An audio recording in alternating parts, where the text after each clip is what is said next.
dirreen keessatti itti moohamee jiraachuu caala dirreen itti moohe keessatti du'uun na tola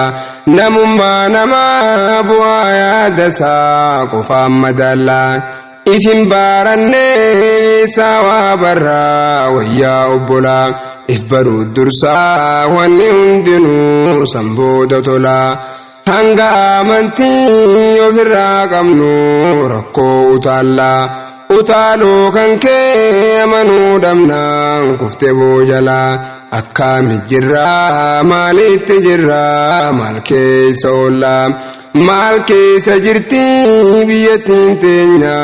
maal keessa bulla waan keessa jirru ija toolamaan hin mammaree الحمد لله يا ربي أرجى موتي قرري الحمد لله يا ربي أرجى موتي قرري جرو فكتو جرو دين الله هدون سنبري بايه نردبه دكانان جلم تهي خساري بداس ربي برقا قروما دينو فين بري sadoo jireenyaa tasgabbii jiru harkanneeree alhamdulillah yaa rabbi arjaa mootii gararree alhamdulillah yaa rabbi arjaa mootii gararree sammuu hidhamteen addunyaa hiikaa keessa yaa'ee jiraachuu mannaa qaamaan hidhamne sammuu hiikamaan jiraachuu feena sammuu moohamtee jiraachuun kan kee dhugaa rakkina ol ka'aa hundii wajjiin tokkoomne wallaalamoona harkan kenninuu hiyyumaaf lakkii magan mawlaana lakkoofsa guutuu beehaan dhalanne akii simbaana guutuu taaneeti dhalanne kiyyaa dubbiin akkana osoon bilchaatin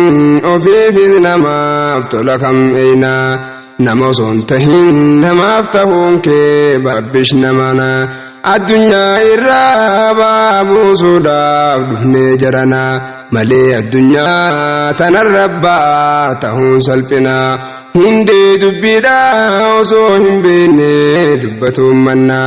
jalqaba dubbii beetee dubbatuun dubbii fudhanna laaleetiin harkaa sakallaa teenyaa wayyaa jarana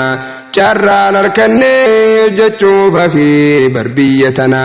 jennee yoo dhiifnee eenyu hojjetaa barrakkoon tana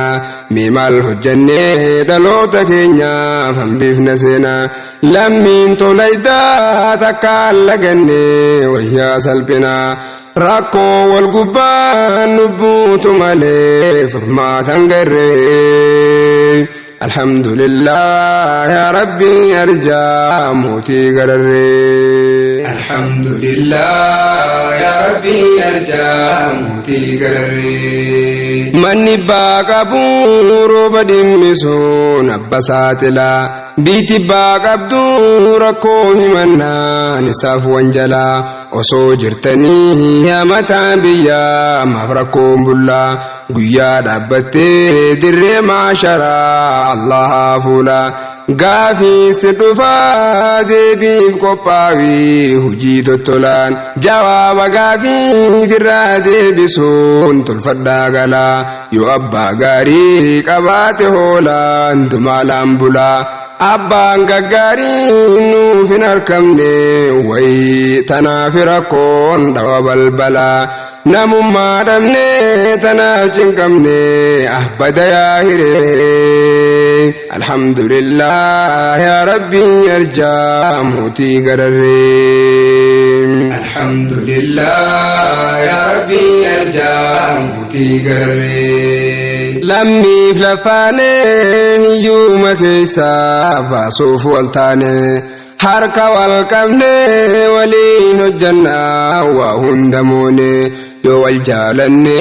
waliin tokkoomne dhugaa misoomne burqaan rakkoodhaa maddasaa guddoo yoo waliif himne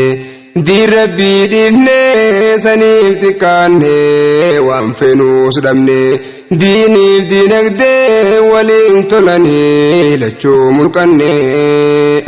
حواسا كان كولا يوتنجرو فدين الكني hojiin hojjechuuf laagaan guunne ifwaan harkanne kana yoon jedhu karaa biratti akkam fahamne garaan na booyaa yoonii yaadadde rakkoo mudanne alla yaa rabbii nurraa meeguuti mootii olaane haasawa kan koo ilammiitiyyaa akka laaffifne waannaaf mul'ateen dubbachuu dhufe yooti hojjanne yootiin booharree booharraa horree ifiis jijjiirree alhamdulillah yaa rabbii arjaa mootii gararree alhamdulillah yaa rabbii arjaa mootii gararree